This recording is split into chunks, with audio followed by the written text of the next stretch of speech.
Nous voulons que ce soit comme au jour de la Pentecôte, où il y eut un bruit et des langues de feu, des langues semblables à des langues de feu se posèrent sur chacun d'eux.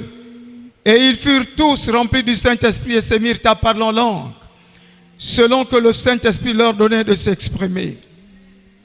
Nous avons besoin de ce feu pour la mission. Nous avons besoin de ce feu pour impacter. Nous avons besoin de ce feu ce soir. Entre dans le lieu très saint et allons réclamer non seulement l'effusion du Saint-Esprit, mais sa puissance. Élevons encore nos voix pour dire: Seigneur, parle à nos cœurs et donne à chacun la dimension qu'il faut. Parce que, Seigneur, nous ne voudrions pas être des imitateurs, mais nous voudrions être, Seigneur, ces sources, ces canaux de bénédiction, ces vases propres et utiles à toute bonne œuvre, qui sont entre les mains du potier. Seigneur, ouvre encore ce soir les écluses des cieux et parle à nos cœurs. Seigneur, tu connais le besoin de l'Église, tu connais le besoin de tout un chacun, des sœurs, des femmes, des enfants, des hommes de toute génération. Seigneur, ce soir nous sommes venus t'entendre. Seigneur, parle, enseigne-nous, Seigneur, pas comme les Sadducéens ou les pharisiens ou les scribes, mais enseigne-nous par ton esprit et fais du bien à nos âmes ce soir. Mon âme te bénit, Seigneur, parce que je sais que tu es là. Tu opères le miracle. Seigneur, merci. Parce que c'est poussé par ton esprit que les hommes ont parlé de ta part. Merci, Seigneur, pour ta présence. À toi seul la gloire et l'honneur. Parce que nous disposons nos cœurs. Et toi, tu déverses dans nos cœurs ce qui est la substance nécessaire. Seigneur, pour notre édification, sois glorifié ce soir. Au nom puissant de Jésus. Amen. Amen. Que nous soyons encore bénis ce soir. Parce que là où 2 ou 3 sont assemblés en son nom, il est au milieu de nous. Mardi passé, nous avions parlé de l'effusion du Saint-Esprit pour la mission. Il n'y a point de mission sans effusion du Saint-Esprit, nous disait l'orateur. Et nous voulons tous, autant que nous sommes ce soir, être conscients de la nécessité de l'effusion du Saint-Esprit. Ce jour-là, alors que les disciples étaient dans la chambre haute, je sais qu'ils s'attendaient à quelque chose de spécial. Mais quelque chose de spécial va se passer ce jour-là. Ce sera le commencement du réveil de l'Église. Et ce jour-là, il y a eu plus de 3000 âmes qui se sont données. Ces hommes et ces femmes étaient ivres du Saint-Esprit. Parce que sans le Saint-Esprit, ils ne pouvaient absolument rien faire. Car la mission qui leur avait été confiée était un défi pour l'humanité. Mais ce réveil ne devait pas s'arrêter seulement à Jérusalem. Il va être exporté au-delà de Jérusalem. C'est pourquoi le Seigneur, avant de partir, dira: allez par tout le monde et prêchez la bonne nouvelle à toute la création. Celui qui croira et qui sera baptisé sera sauvé. Parce qu'il ne voulait pas que le réveil s'arrête seulement à Jérusalem. Il a vu la dimension mondiale. Il a vu des hommes qui vivent aux extrémités de la terre, qui devaient aussi avoir besoin de l'impact de la présence du Saint-Esprit. C'est pourquoi les disciples, à chaque fois qu'ils allaient à un endroit et qu'il y avait le réveil ou qu'il n'y en avait pas, ils posaient la question aux hommes: avez-vous reçu le Saint-Esprit quand vous avez cru? Cette question est cruciale. Cette question est importante. que sans le Saint-Esprit, l'œuvre de Dieu ne devait pas prospérer. C'est pourquoi ce soir, je voudrais vous parler d'un autre pan de l'effusion du Saint-Esprit qui a quelquefois souvent été ignoré ou oublié. C'est la puissance du Saint-Esprit pour la mission. Il y a plusieurs chrétiens qui sont éloignés de l'aspect de la puissance. Quand on leur parle de puissance, ils n'ont qu'une petite image de ce que Dieu ou le Saint-Esprit est capable de faire au travers des enfants de Dieu que nous sommes. Cette chose nous amène quelquefois à être sceptiques. Nous ne savons pas si nous croyons ou nous ne croyons plus en la puissance de Dieu dans une époque où tout évolue. Ça, c'est le constat. Et nous devions être honnêtes de reconnaître qu'il nous manque la dimension de puissance. Il y a plusieurs, j'en conviens, qui sont baptisés du Saint-Esprit, mais qui n'explorent pas le côté de la puissance du Saint-Esprit. Frères et sœurs,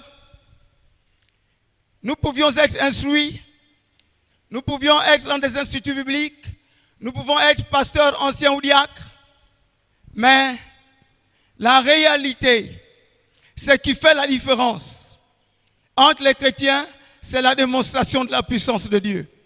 Parce qu'aujourd'hui, il y a plusieurs qui sont baptisés, qui parlent la langue.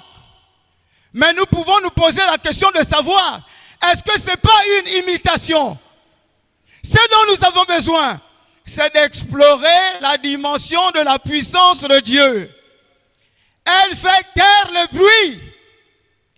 Frères et sœurs, soyons honnêtes. Nous nous sommes éloignés du surnaturel. Nous vivons chaque jour dans le naturel en ignorant ou en oubliant que nous sommes dans le surnaturel. Que le Seigneur nous fasse grâce d'être honnêtes ce soir. Beaucoup pensent même que les miracles ne sont plus possibles ou même nécessaires. Lorsqu'il y a un miracle, tout le monde essaye d'avoir le don de discernement pour savoir s'il vient de Dieu ou non. Parce que nous ne sommes pas ou nous ne vivons pas au quotidien dans la dimension de la puissance. Que quand il y a une démonstration de puissance, nous sommes un peu sceptiques ou végétatifs. On se dit, est-ce que.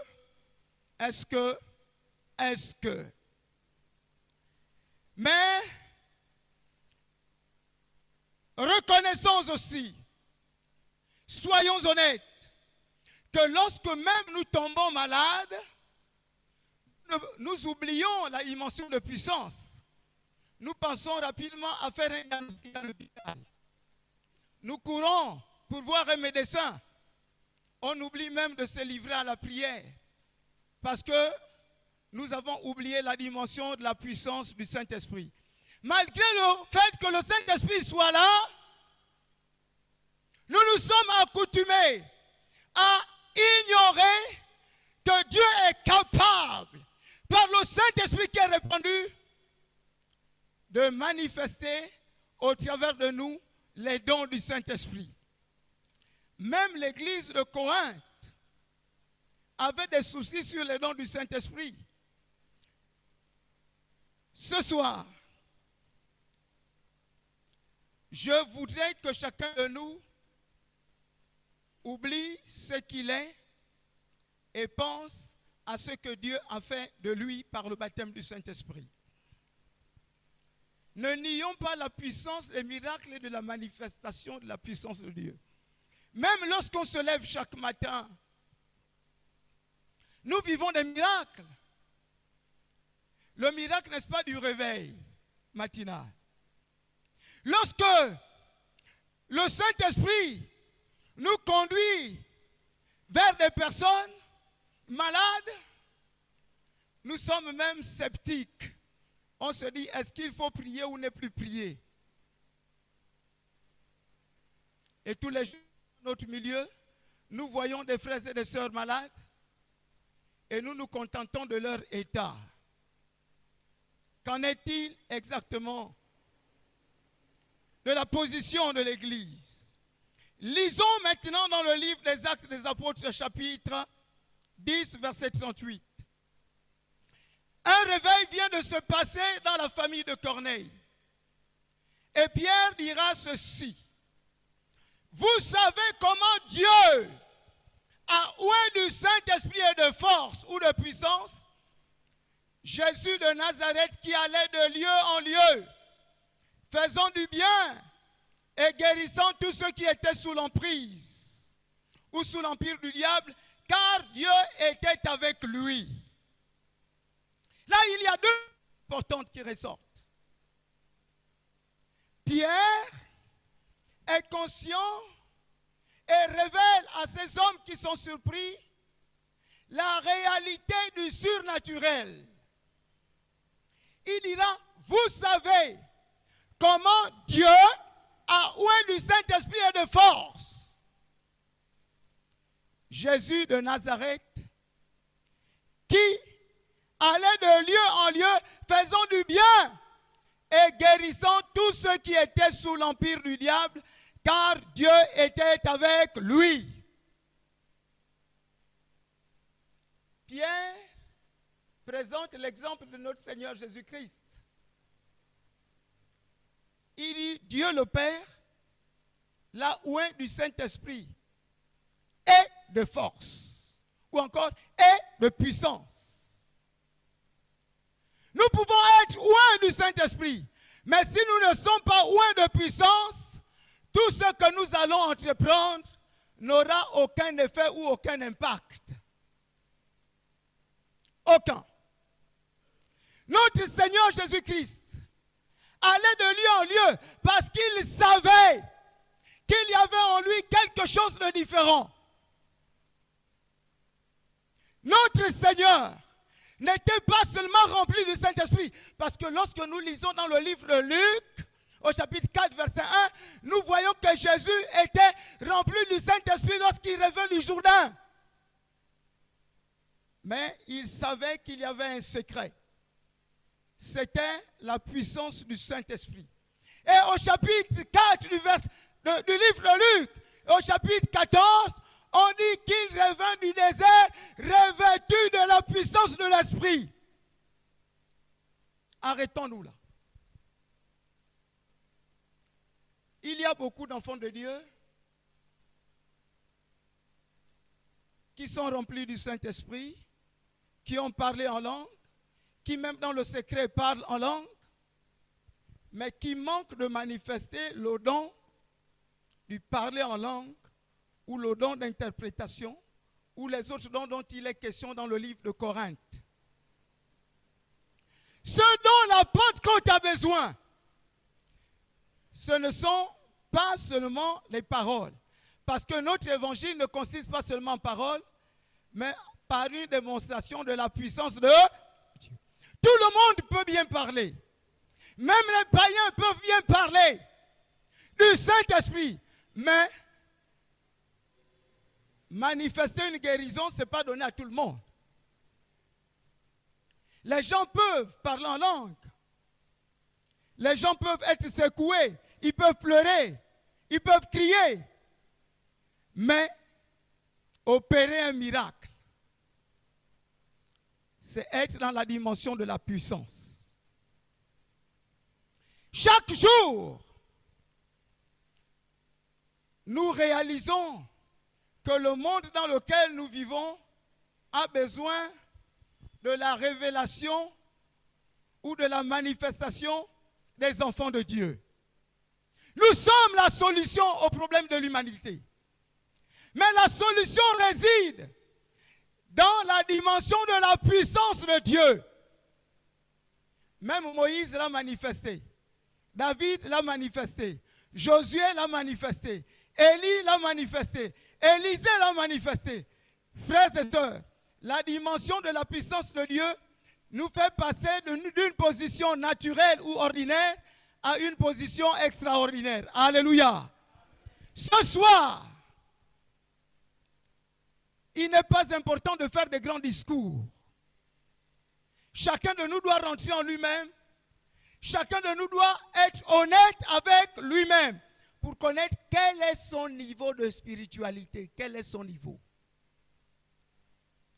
Quel est son niveau? Nous chantons, nous sautons, mais les âmes se perdent. Mais pour trouver la solution au problème des âmes, il faut explorer la dimension de la puissance de Dieu. Comment cela s'est passé? Jésus, après le Jourdain, sera conduit par l'Esprit dans le désert. Dans un secret, il a même passé 40 jours et 40 nuits. Qu'est-ce qu'il faisait pendant ce temps-là? Et lorsqu'il est revenu du désert, les gens ont vu, ont reconnu qu'il était revêtu. Alléluia! Revêtu. Nous sommes à une époque où nous recherchons le baptême du Saint-Esprit sans la puissance. Parce que pour nous, c'est la course au parlant en langue. Nous ne voudrions pas être dans l'imitation ou dans un mirage.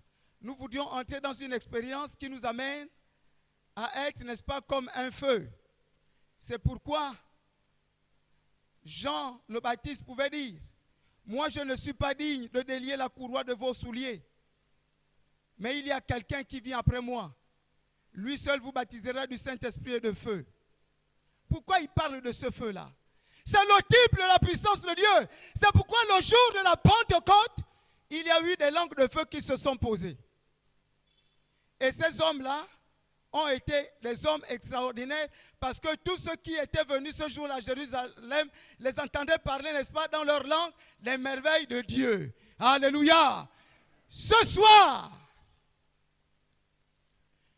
je ne voudrais pas que tu sois venu ici écouter un homme, mais je voudrais que tu sois venu écouter la voix du Saint-Esprit qui te dit: quelle est ta position? Est-ce que tu es allé avec le Saint-Esprit dans le désert pour rechercher la puissance qu'il faut? Dans ta famille, dans ton milieu professionnel, dans ton voisinage, il y a des hommes qui ont besoin de la manifestation de la puissance de Dieu. Frère, le Saint-Esprit répandu dans nos vies sans la puissance, c'est un véritable problème. Chaque jour, nous devions nous examiner au travers de la parole de Dieu et dire: quel est le statut que nous avons? Les hommes d'autrefois qui ont expérimenté le même baptême que nous ont aussi expérimenté la dimension de la puissance de Dieu. C'est pourquoi les gens accouraient. Lorsque nous lisons dans le livre de Marc au chapitre 1, nous voyons que les gens venaient de partout et étaient à la porte où Jésus était. Les gens, même des voisins, des pays voisins, accouraient, avaient entendu parler, pas seulement de la parole annoncée par Jésus, mais des miracles qu'il accomplissait. La dimension de puissance ne doit pas être déconnectée ou dissociée de la dimension effusion du Saint-Esprit. Frère, tout cela est nécessaire dans la vie du croyant. Chaque jour, quand je regarde au window, je me dis: ah Seigneur, quel est l'impact de l'Église? Ces hommes-là pouvaient se retrouver à ma porte, en train de rechercher, est-ce qu'il n'y a pas suffisamment de maladies qui torturent même les enfants de Dieu? Des maladies où les médecins sont impuissants et incapables? Mais ce dont nous avons, frères et sœurs, besoin, c'est de l'onction de Dieu, la puissance de Dieu. Nous pouvons faire ou avoir des grands discours. Nous pouvons même parler aux gens de Jésus. Mais sans démonstration de la puissance de Dieu, frères, ils vont nous abandonner et ils vont vider les églises. Le jour où Philippe a prêché en Samarie, lorsqu'il y a eu l'effusion du Saint-Esprit, même les magiciens ont reconnu qu'il y avait le doigt de Dieu. Amen. Le doigt de Dieu. Frères, nous sommes des instruments entre les mains de Dieu et le monde dans lequel nous voulons doit voir qui nous sommes. Parce que nous avons le statut d'enfants de Dieu, des témoins. La Bible déclare dans Actes chapitre 1, verset 8, vous recevrez quoi? Une puissance. Lorsque le Saint-Esprit se reviendra sur vous, avez-vous reçu la puissance? Je sais que vous avez peut-être reçu l'Esprit, mais recherchez la puissance.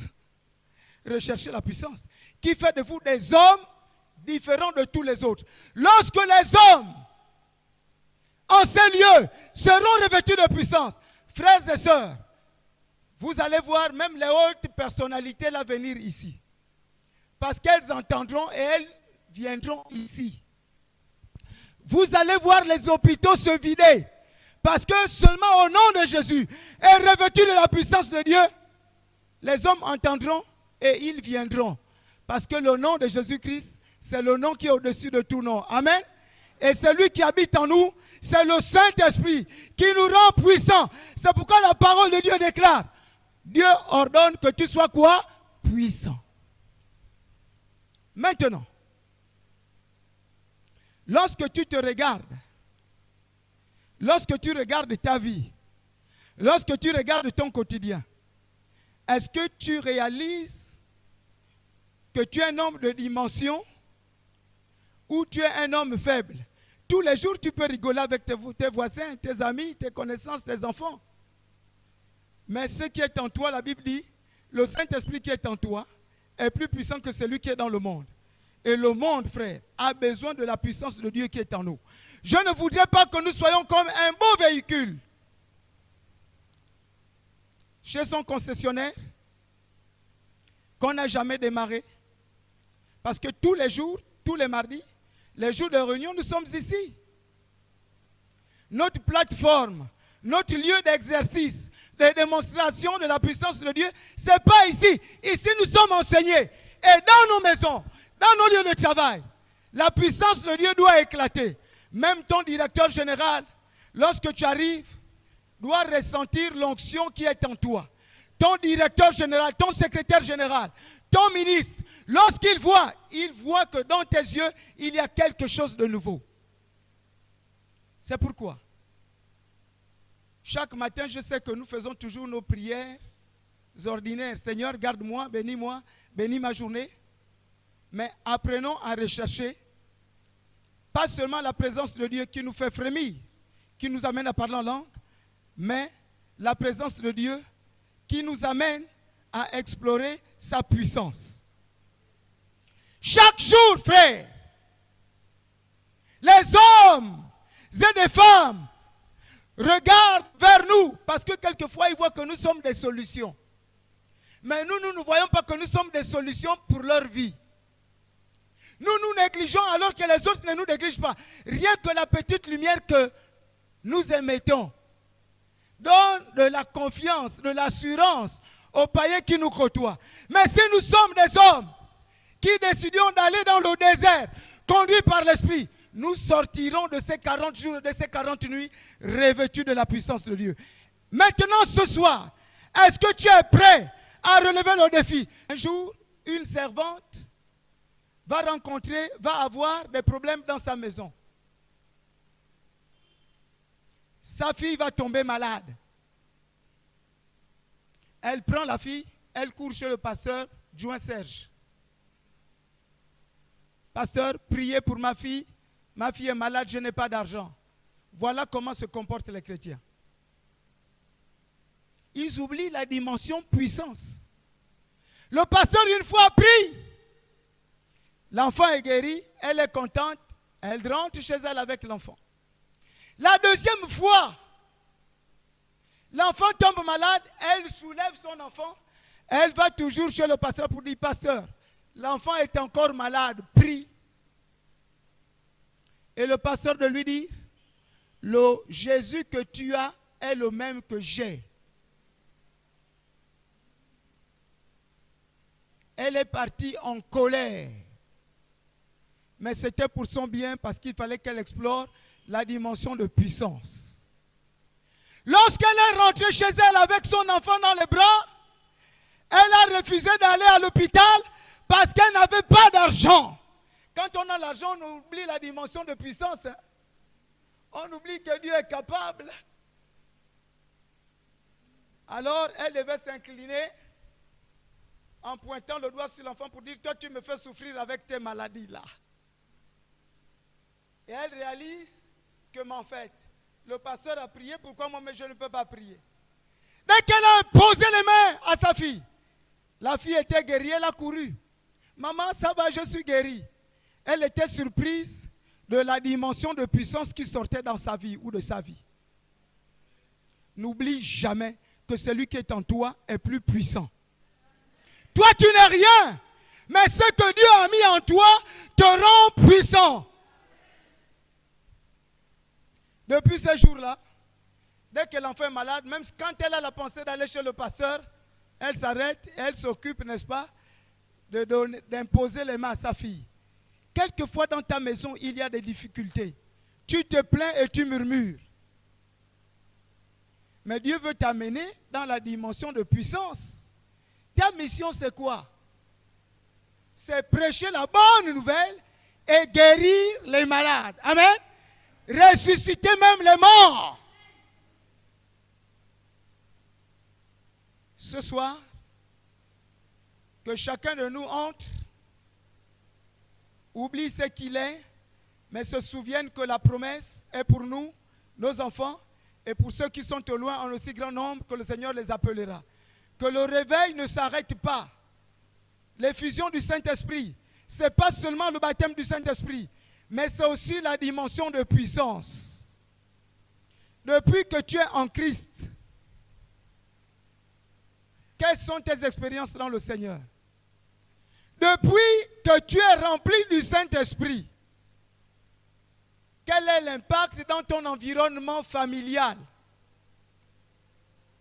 Depuis que tu es baptisé d'eau et qu'on demande de prier pour le baptême du Saint-Esprit, il y a d'autres même qui ont démissionné, qui disent, bon, tellement il y a des imitations, tellement il y a un désordre, un manque de gestion même dans l'utilisation des dons, que plusieurs ont pris des congés, se disant, bon, c'est le pasteur, là il est en mission, ou il partira en mission sur l'Ambaréné, il y a une campagne, mais on se met seulement à prier pour l'apôtre et les autres collaborateurs qui vont prêcher. Mais qu'en est-il de notre vie? Dans ta maison, est-ce que tu penses qu'il n'est pas nécessaire d'avoir des signes? Est-ce que dans ton milieu professionnel, il n'y a rien à démontrer?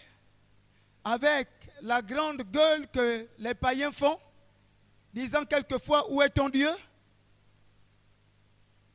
Prions un instant et demandons au Seigneur de nous amener dans le désert pour rechercher l'onction qui brise les chaînes. La Bible dit, vous recevrez une puissance, le Saint-Esprit survenant sur vous, et vous seriez mes témoins. Tu ne peux pas être un témoin si tu n'as pas reçu la puissance. La puissance est nécessaire. La puissance est plus que nécessaire. Quel que soit l'âge, la puissance se répand dans la vie des enfants, des jeunes gens, des fils, des vieillards. Chacun de nous doit explorer la dimension de la puissance de Dieu. Ce soir, examine-toi et dis, Seigneur, je veux opérer dans la dimension de ta puissance. L'évangile ne consiste pas en parole, mais en démonstration de la puissance. Seigneur, que je sois le canal de bénédiction lorsque j'impose les mains, que les malades soient guéris. Lorsque je parle à une femme, à la femme samaritaine ou à la femme adultère, que tout ce qui est en elle soit révélé et que la puissance de Dieu déposée dans nos vies amène ces personnes à changer de statut. Seigneur, je ne veux pas être un chrétien ordinaire, mais un homme extraordinaire, une femme extraordinaire. Oui, Seigneur, prends tout, Seigneur. Prends mon corps et prends mon âme et viens régner, Seigneur. Seigneur, j'ai honte quelquefois de moi, mais ce que je sais, c'est que tu as répandu pour que je sois puissant. Seigneur, Seigneur, Nous voudrions être des hommes et des femmes inspirés par le Saint-Esprit. Ah, Seigneur. Seigneur, que l'Église se réveille. Que ce soit une nouvelle Pentecôte qui fasse de nous des vrais apôtres. Père, il manque même des baptêmes du Saint-Esprit. Seigneur, ce soir, mon âme, Seigneur, te recherche. Je sais que tu es là. Je sais que tu es là. Seigneur, donne-moi ton onction ce soir. Donne-moi ta puissance ce soir. Seigneur, même nos voisins ne sont pas impactés. Même nos enfants, Seigneur, ne sont pas impactés. Les membres de nos familles. Mais ce soir, tu sais ce que mon cœur désire. C'est ce feu sacré de ton autel. Oh Père. Oh Père. Oh Seigneur. L'Église est l'appui et la colonne de la vérité. Seigneur, élève-nous au milieu de cette nation. Reviens-nous de ta puissance. Du feu sacré de ton autel. Seigneur, ôte notre honte. Délivre-nous, Seigneur, de la sécheresse spirituelle. Viens et fais quelque chose ce soir. Seigneur, regarde autant de malades, autant de personnes accablées, autant de fous dans le pays. Seigneur, regarde ces hommes et ces femmes sans culture. Ah, Seigneur. Seigneur, reviens-nous ce soir de ta puissance. Seigneur,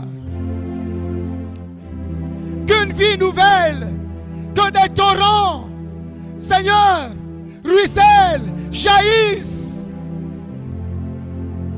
Seigneur, aide-nous à opérer dans le surnaturel. Aide-nous à coopérer avec le Saint-Esprit. Oh Seigneur, aide-nous à agir. Seigneur, parce que nous te voyons agir. Saint-Esprit, tu as été donné pour nous conduire dans toute la vérité. Ah Seigneur. Ah Seigneur.